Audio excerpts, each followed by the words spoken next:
الحمد لله نحمده ونستعينه ونستغفره ونؤمن به ونتوكل عليه ونعوذ بالله من شرور أنفسنا ومن سيئات أعمالنا من يهده الله فلا مضل له ومن يضلله فلا هادي له ونشهد أن لا إله إلا الله وحده لا شريك له ونشهد أن محمدا عبده ورسوله أرسله بالحق بشيرا ونذيرا وداعيا إلى الله بإذنه وسراجا منيرا أما بعد فأعوذ بالله من الشيطان الرجيم بسم الله الرحمن الرحيم وإقام الصلاة وإيتاء الزكاة وقال رسول الله صلى الله عليه وسلم أول ما يحاسب به العبد يوم القيامة صدق الله مولانا العظيم وصدق رسوله النبي الكريم ونحن على ذلك لمن الشاهدين والشاكرين والذاكرين والحمد لله رب العالمين. اللهم صل على سيدنا محمد وعلى آل سيدنا محمد كلما ذكره الذاكرون وكلما غفل عن ذكره الغافلون. اللهم صل على محمد وعلى آل محمد كما صليت على إبراهيم وعلى آل إبراهيم إنك حميد مجيد.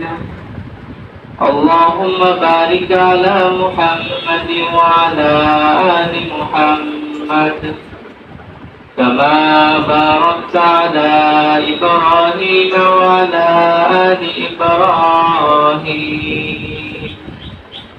إنك حميد مجيد. بلغ العلا بكماله كشف الدجى بجماله حسنت جميع خصاله صلوا عليه وآله.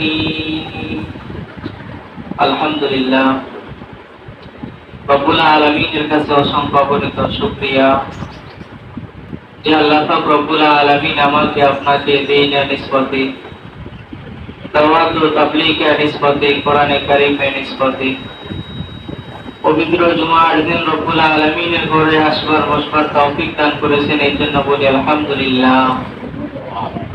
আমাদের মতো অনেক মানুষ ছিল, এখনো বিভিন্ন কাজে লিপ্ত আছেন, বিভিন্ন জামিলা লিপ্ত আছেন। রব্বুল আলামিন ওই মানুষদের থেকে আমাদেরকে যাচাই করে বাছাই করে মহব্বত করে ভালোবেসে পবিত্র জুমার দিন সর্বপ্রথম রব্বুল আলামিনের করে আগে আগে হাজিরা দেওয়ার তৌফিক দান করলেন, এজন্য অন্তর থেকে আবার বলি আলহামদুলিল্লাহ। রব্বুল আলামিন কোরআনে কারিমের মধ্যে বলেন, যে ব্যক্তি আমার নিকট বেশি বেশি নিয়ামতের কদর করবে আমি আল্লাহ পাক রব্বুল আলামিন ওই বান্দার নিয়ামতকে বাড়িয়ে দেব। আর যে ব্যক্তি আমার নিকট বেশি বেশি কদর করবে না, নিয়ামত পায় আমি রব্বুল আলামিনের নিকট শুকরিয়া আদায় করবে না, আমি আল্লাহ পাক রব্বুল আলামিন তার থেকে নিয়ামতকে ছিনিয়ে নেব এবং কঠিন আযাব দ্বারা তাকে গ্রেফতার করব। এজন্য আমরা সুখে থাকি দুঃখে থাকি যে কোনো হালতে থাকি না কেন রব্বুল আলামিনের উপর নিয়ামতের কদর করা। যে আল্লাহ পাক রব্বুল আলামিন আমাকে দুইটা চক্ষু দিয়েছেন, আল্লাহ পাক রব্বুল আলামিন আমাকে দুইটা হাত দিয়েছেন, পা দিয়েছেন, সুন্দর দুইটা কান দিয়েছেন, এভাবে মাথা দিয়েছেন, শরীরের অঙ্গ প্রত্যঙ্গ দিয়েছেন। রব্বুল আলামিনের উপর বেশি বেশি নিয়ামতের কদর করা। তো আমি কোরআনে কারীম থেকে এখানে আয়াত তেলাওয়াত করেছি। রাসূল আকরাম সাল্লাল্লাহু আলাইহি ওয়াসাল্লামের অগণিত হাদিস থেকে একটা হাদিস আপনাদের সামনে পাঠ করেছি। রব্বুল আলামিন যদি আমাকে তৌফিক দান করে অল্প সময়ের মধ্যে কোরআন ও হাদিস থেকে দুই-চারটা কথা বলবো ইনশাআল্লাহ। রব্বুল আলামিন পবিত্র কোরআনের মধ্যে বলেন, বিসমিল্লাহির রহমানির রহিম, ওয়া ইকামিস সালাতা ওয়া ইতাইজ যাকাত। রব্বুল আলামিন পবিত্র কোরআনের মধ্যে বলেন, হে বান্দা, তুমি সুন্দর করে 5 ওয়াক্ত নামাজ আদায় করো। নামাজের পরে তুমি তোমার সম্পদগুলা হিসাব করে যাকাত দাও। রব্বুল আলামিন যে জায়গার মধ্যে নামাজের কথা বলেছেন, ওই জায়গার পরেই রব্বুল আলামিন এরকম ভাবে হজের কথা বলেছেন, এরকম ভাবে রমজানের কথা বলেছেন, এভাবে যাকাতের কথা বলেছেন। রব্বুল আলামিন কোরআনে কারীমের মধ্যে সর্বপ্রথম নামাজের কথা বলেছেন, ওয়া ইকামিস সালাহ, হে বান্দা তুমি নামাজ আদায় করো। রব্বুল আলামিন কোরআনে কারীমের মধ্যে যে জায়গার মধ্যে অন্যান্য ইবাদতের কথা বলেছেন, ওই জায়গার মধ্যে সর্বপ্রথম রব্বুল আলামিন নামাজের ওয়াজ করেছেন, নামাজের কথা বলেছেন। তো নামাজ রব্বুল আলামিনের কাছে এত দামি কেন? আমি যদি রব্বুল আলামিনকে প্রশ্ন করি, আল্লাহ, আপনি কোরআনে কারীমের মধ্যে যে জায়গার মধ্যে আমলের কথা বলেছেন, ওই জায়গার মধ্যে আপনি সর্বপ্রথম নামাজের কথা বলেছেন, কারণ কি? তো রব্বুল আলামিন বলেন, হে বান্দা, তুমি যে জান্নাতে যাইবা, আমি আল্লাহ রব্বুল আলামিন যে তোমার জন্য জান্নাত তৈরি করছি, জান্নাত বানাইছি, ওই জান্নাতের চাবি আমি আল্লাহ রব্বুল আলামিন নামাজের মধ্যে রেখে দিয়েছি। দুনিয়ার মধ্যে যদি তোমার নামাজ ঠিক হয়ে যায়, দুনিয়ার মধ্যে যদি তুমি 5 ওয়াক্ত নামাজ সুন্দরভাবে আদায় করো, তাহলে যখন আমি তোমাকে জান্নাতটা দেব, তুমি এই নামাজের মাধ্যমে তুমি জান্নাতের মধ্যে প্রবেশ করতে পারবা। এজন্য আল্লাহ পাক রব্বুল আলামিন বলেছেন যে নামাজ আদায় করো, নামাজ দ্বারা আমি আল্লাহ পাক রব্বুল আলামিনের নৈকট্য হাসিল করো। তো আমাদের আকাবিরদের মধ্যে নামাজের কিরকম গুরুত্ব ছিল, নামাজকে তারা কিরকম পাবন্দি করতেন, যদি ছোট্ট একটা কথা বলি তাহলে বুঝে এসে যাবে। দেওবন্দ মাদ্রাসার মুফতামির ছিলেন আল্লামা ইয়াকুব নানুতুবি রাহমাতুল্লাহ আলাইহি। উনি একবার মাহফিল করার জন্য একটা প্রোগ্রামে গেলেন। তো প্রোগ্রামে যখন উনি পৌঁছলেন, ওখানে পৌঁছতে আসরের নামাজের আজান হয়ে গেল। তো আল্লামা ইয়াকুব নানুতুবি রাহমাতুল্লাহ আলাইহি ওখানে মানুষের সাথে এক এক করে দেখা করতেছেন, মুসাফা করতেছেন। তো এদিক দিয়ে মানুষের সাথে সাক্ষাৎ করতে করতে, মুসাফা করতে করতে আসরের নামাজের আজান হয়ে গেল। এদিক দিয়ে যখন মসজিদের মধ্যে নামাজের সময় হলো, তো ইমাম সাহেব আসরের নামাজ পড়ানোর জন্য জায়গার মধ্যে চলে গেলেন। তো আল্লামা ইয়াকুব নানুতুবি রাহমাতুল্লাহ আলাইহি বলেন যে আমি যখন সমস্ত মানুষের সাথে দেখা করতে করতে আমি যখন মসজিদের মধ্যে প্রবেশ করলাম, তো আমি মসজিদে গিয়ে দেখি যে 1 রাকাত নামাজ হয়ে গেছে। আমি বাকি 3 রাকাত নামাজ ইমাম সাহেবের পিছনে পড়ে, ইমাম সাহেব যখন সালাম ফিরালো, সালাম ফিরানোর পরে আমি 1 রাকাত আবার পরে একা একা পড়ে নিলাম। তো নামাজ শেষ হওয়ার পরে ওই মুসল্লিরা আমার দিকে তাকিয়ে রয়েছে, কারণ ওরা আমাকে বলতেছে, হে আল্লামা ইয়াকুব নানুতুবি, তোমার চেহারা এরকম ভয়ঙ্কর হয়ে গেছে, নামাজের আগে তোমার চেহারাটা যেরকম ছিল, তোমার চেহারার মধ্যে যেরকম ভাবে নূরে তাজাল্লি আসছে, কিন্তু এখন তোমার চেহারাটা আমরা দেখতেছি পরিবর্তন হয়ে গেছে। তো আল্লামা ইয়াকুব নানুতুবি রাহমাতুল্লাহ আলাইহি এক পর্যায়ে উনি বসা থাকা অবস্থায় উনি অজ্ঞান হয়ে জমিনের মধ্যে পড়ে গেলেন। তো মুসল্লি ভাইয়েরা মসজিদের মধ্যে ওনাকে পানি দিয়ে, ওনার চেহারার মধ্যে পানি দিয়ে ওনাকে হুঁশে আনার পরে তো মুসল্লিরা বলতেছেন, হুজুর চলেন আপনাকে আমরা ডাক্তারের কাছে নিয়ে যাই। তো আল্লামা ইয়াকুব নানুতুবি রাহমাতুল্লাহ আলাইহি বলতেছে, আমি তো পরিপূর্ণ সুস্থ, তোমরা আমাকে কেন ডাক্তারের কাছে নিয়ে যাওয়া? ওই মুসল্লি ভাইরা বলতেছে, হুজুর আপনাকে আমরা তো দেখলাম নামাজের পরে আপনার চেহারাটা ভয়ঙ্কর হয়ে গেছে, আপনি নামাজের পরে অজ্ঞান হয়ে জমিনের মধ্যে পড়ে গেলেন, কারণ কি? তো আল্লামা ইয়াকুব নানুতুবি রাহমাতুল্লাহ আলাইহি বলতেছেন, ভাই শোনো, আমি বালেগ হওয়ার পর থেকে রব্বুল আলামিন যখন আমাকে বুঝ দিয়েছে, বুঝ হওয়ার পর থেকে আমি কোনোদিন তাকবীর উলা ছাড়া নামাজ আদায় করি না। আমি কোনোদিন তাকবীর উলার সাথে এরকম তাকবীর উলা বাদ দিই না, সব সময় তাকবীর উলার সাথে নামাজ আদায় করছি। কিন্তু আজকে যখন তোমাদের মাহফিলে যখন আসলাম, আমি যখন তোমাদের সবার সাথে যখন সাক্ষাৎ করলাম, মুসাফা করলাম, তো আমি মসজিদের মধ্যে আয়সা দেখি 1 রাকাত নামাজ ছুটে গেল। তো এই জন্য আমার মধ্যে এরকম একটা ভয় চলে আসলো, এরকম একটা পেরেশানি চলে আসলো, চিন্তা চলে আসলো যে হাসরের ময়দানে যদি রব্বুল আলামিন আমাকে জিজ্ঞাসা করে, হে ইয়াকুব, ওই দিন যে তুমি তাকবীর উলাটা ছেড়ে দিলা, এখন হাসরের ময়দানে তোমার কি হবে, এখন হিসাব দাও। তো আল্লামা ইয়াকুব নানুতুবি রহমাতুল্লাহ আলাইহি বলতেছে, ওই সময় আমার মধ্যে একটা চিন্তা কাজ করছে, একটা ভয় কাজ করছে যে রব্বুল আলামিন যদি হাসরের ময়দানে আমাকে জিজ্ঞেস করে, আমি রব্বুল আলামিনের কাছে কি জবাব দেব। এই ভয়ে আমি দুনিয়ার মধ্যে মসজিদের মধ্যে অজ্ঞান হয়ে পড়ে গেছি। তাহলে ওদের মধ্যে তাকবীর উলার কিরকম ভয় ছিল, রব্বুল আলামিনের উপর ওদের কিরকম ভয় ছিল, কিরকম চিন্তা ছিল, আর আমাদের কিরকম ভয়, আমাদের কিরকম চিন্তা। এরকম ভাবে আজান হইতেছে, আমি মসজিদের সামনে দিয়ে হেঁটে যাইতেছি, আমার যে নামাজ পড়তে হবে, এরকম ভাবে মসজিদ থেকে যে মুয়াজ্জিন সাহেব ডাক দিতেছে, আমার মধ্যে কোনো হুঁশ নাই, চিন্তা নাই, রব্বুল আলামিনের আমার মধ্যে কোনো ভয় নাই। অথচ আল্লাহ রব্বুল আলামিন বলেন যে বান্দা, তোমার উপর আমি 5 ওয়াক্ত নামাজকে ফরজ করেছি এবং প্রতিজ্ঞা করেছি, যে ব্যক্তি 5 ওয়াক্ত নামাজের জিম্মাদারি গ্রহণ করবে, আমি আল্লাহ রব্বুল আলামিন তাহাকে জান্নাতে পৌঁছা পর্যন্ত তার জিম্মাদারি গ্রহণ করব। এজন্য দুনিয়ার মধ্যে 5 ওয়াক্ত নামাজের জিম্মাদারি গ্রহণ করা।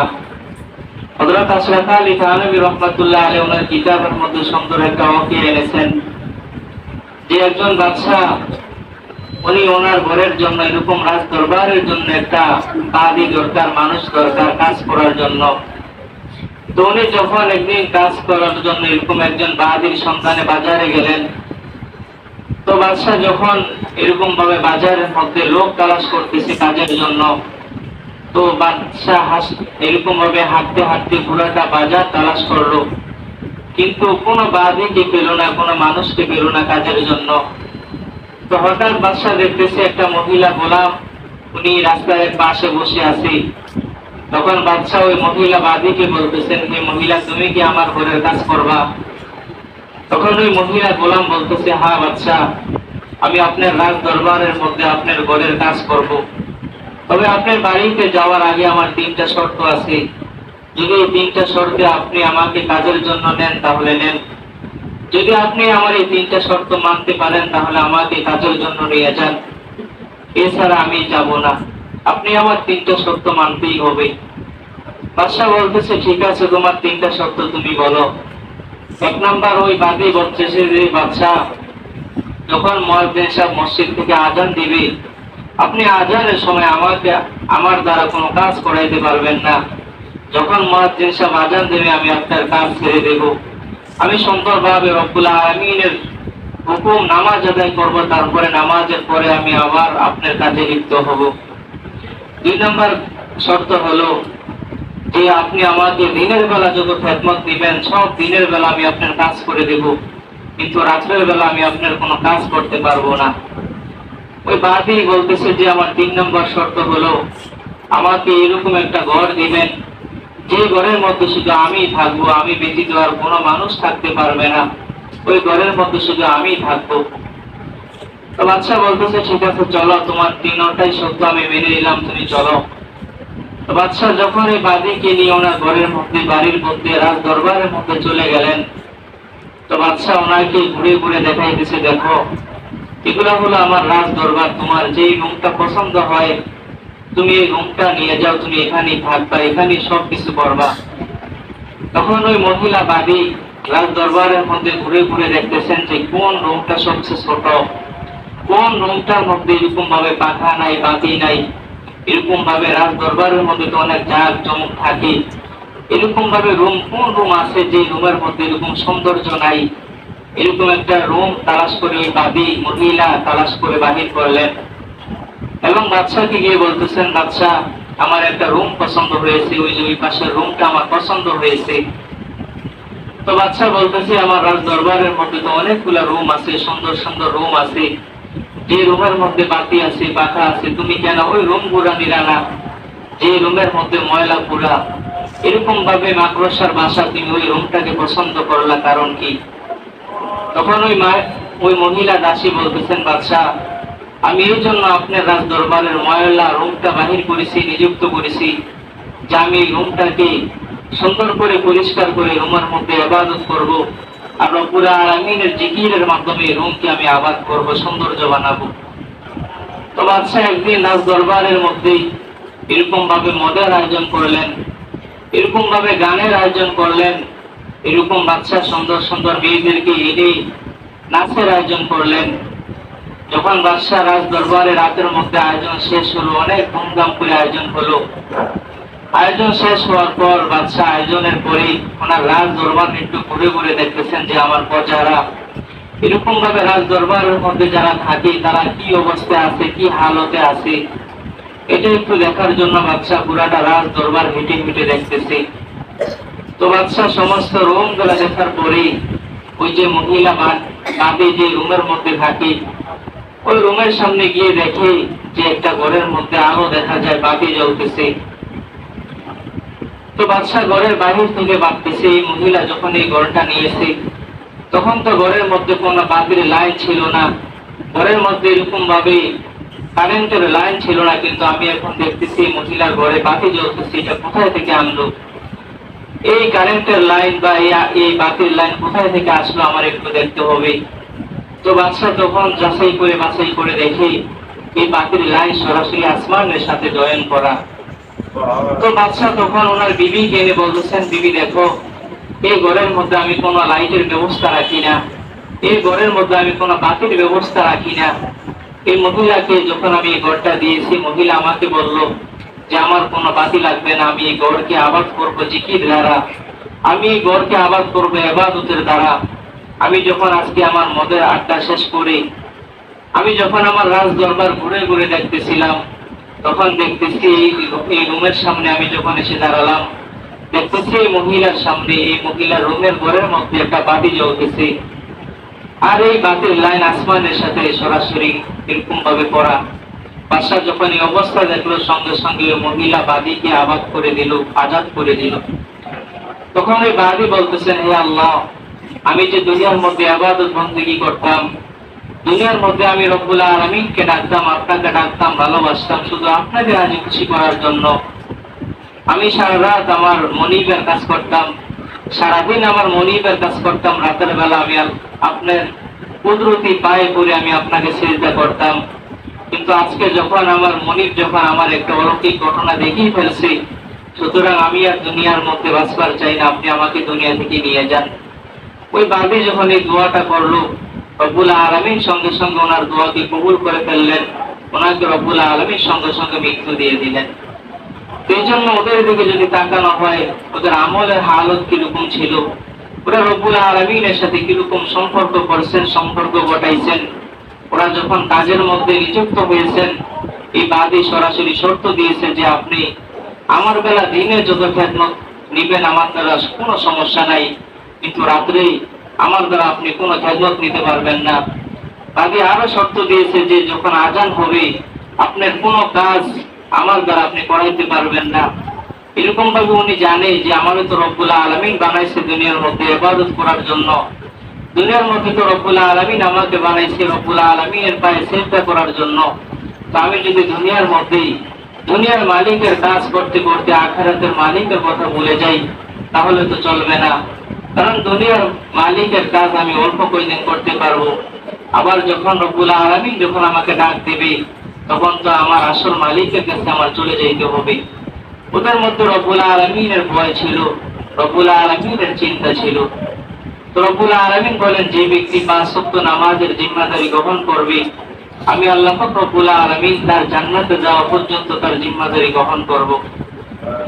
এরকম ভাবে হাদিসের মধ্যে পাওয়া যায় যে হযরত ওসমান রাদিয়াল্লাহু তাআলা আনহু হতে বর্ণিত, উনি বলেন, যে ব্যক্তি 5 ওয়াক্ত নামাজ সুন্দরভাবে আদায় করবে, 5 ওয়াক্ত নামাজ রব্বুল আলামিনকে রাজি খুশি করার জন্য পড়বে, আল্লাহ পাক রব্বুল আলামিন তাকে 9টা পুরস্কার দান করবে। এক নম্বর পুরস্কার হলো আল্লাহ পাক রব্বুল আলামিন ওই বান্দাকে ভালোবাসবেন। দুনিয়ার মধ্যে ওই বান্দাকে রব্বুল আলামিন ভালোবাসবেন এবং মৃত্যুর পরে রব্বুল আলামিন ওই বান্দাকে ভালোবাসবেন। যতক্ষণ পর্যন্ত এই বান্দা জান্নাতে না যাবে ততক্ষণ পর্যন্ত রব্বুল আলামিন তাকে ভালোবেসেই যাবেন এবং জান্নাতে প্রবেশ করে তাকে আজীবন যেন সুখে শান্তিতে থাকতে পারে এই জিম্মাদারি রব্বুল আলামিন গ্রহণ করবেন। এক নম্বর ফায়দা হলো রব্বুল আলামিন তাকে ভালোবাসবেন। দুই নম্বর হলো রব্বুল আলামিন তাকে সব সময় সুস্থ রাখবেন। রব্বুল আলামিন সব সময় তাকে এরকম ভাবে সমস্ত আপদ বিপদ থেকে দুনিয়ার মধ্যে হেফাজতে রাখবেন। তিন নম্বর হলো ফেরেশতারা তাকে সব সময় সাহায্য করবে। যখন যা দরকার ফেরেশতারা তখন তার সেই জিনিসটা ব্যবস্থা করে দেবে। চার নম্বর ফায়দা হলো রব্বুল আলামিন তার ঘরের মধ্যে বরকত দান করবেন। রব্বুল আলামিন তার সংসারের মধ্যে যখন যেটা দরকার রব্বুল আলামিন নামাজের উসিলায় তাকে ব্যবস্থা করে দেবে। পাঁচ নম্বর ফায়দা হলো নামাজি ব্যক্তির চেহারায় নূরে তাজাল্লি এরকম ভাবে বাঁচতে থাকবে। উনি যে নামাজি, কোন বেনামাজি অর্থাৎ কোন মানুষ দেখলে উনি বুঝতে পারবে এটা হলো নামাজি, কারণ ওনার চেহারার মধ্যে এরকম ভাবে নূর চমকাইবে, ওনার চেহারা সব সময় সুন্দর থাকবে। ছয় নম্বর হলো তাহার দিল নরম থাকবে। যারা নামাজি হয়, যারা রব্বুল আলামিনের ইবাদত করে বন্দেগী করে, তাদের দিল সব সময় নরম থাকে। সাত নম্বর হলো হাসরের ময়দানে রব্বুল আলামিন সমস্ত মুমিনদেরকে একটা রাস্তা দিয়ে আমাদেরকে পার করাইবেন, ওটা হলো পুরসিরাতের রাস্তা। যারা নামাজ আদায় করবে রব্বুল আলামিন এই নামাজি ব্যক্তিদের জন্য পুরসিরাতের রাস্তা পার হওয়ার জন্য সহজ করে দিবেন, এরকম ভাবে সাহায্য করবেন। আট নম্বর হলো রব্বুল আলামিন বলেন যে ব্যক্তি 5 ওয়াক্ত নামাজ আদায় করবে তাকে জাহান্নাম থেকে নাজাত দেওয়া হবে। নামাজি ব্যক্তিকে রব্বুল আলামিন কখনো জাহান্নাম দিবে না, সবসময় তাকে জান্নাতি দান করবে। 9 নম্বর ফায়দা হলো রব্বুল আলামিন জান্নাতের মধ্যে নামাজি ব্যক্তির সম্মান, নামাজি ব্যক্তির ইজ্জত, নামাজি ব্যক্তির এরকম ভাবে সম্মান রব্বুল আলামিন বাড়িয়ে দেবে। এই জন্য আল্লাহ পাক রব্বুল আলামিন আমাদের সবাইকে 5 ওয়াক্ত নামাজ সুন্দরভাবে মসজিদে আইসা তাকবীর উলার শহীদ আদায় করার তৌফিক দান করুক বলে আমিন। আরেকটা কথা শুনি, এটা হলো মুহররম মাস চলতেছে, একটা আমলের